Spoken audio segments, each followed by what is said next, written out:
بسم اللہ الرحمن الرحیم۔ رسول کریم صلی اللہ علیہ وسلم نے فرمایا، 3 ایسے اشخاص ہیں جن کی دعا کو رد نہیں کیا جاتا۔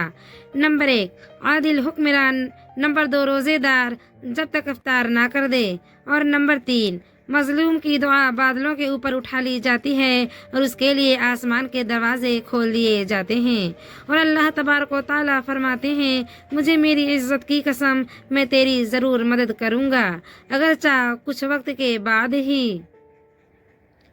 روزہ رکھنے سے دن بھر آپ فقیر بنے رہتے ہو، درویش بنے رہتے ہو، یعنی کہ آپ کو بھوک لگی ہوئی ہے اور آپ کھانا نہیں کھاتے، کھانا موجود ہے لیکن نہیں کھاتے، بس یہ فقیری ہوتی ہے۔ اور فقیری کسے کہتے ہیں؟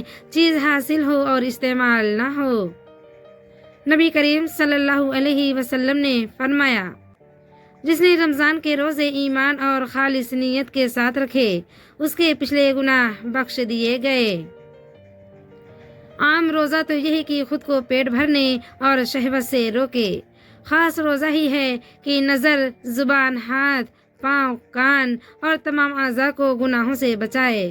خاص روزہ یہ ہے کہ دل کو ردی خیالات اور اللہ تعالیٰ سے دور کرنے والے افکار سے پاک کر دے اور اس کی یاد کے سوا ہر چیز سے رک جائے۔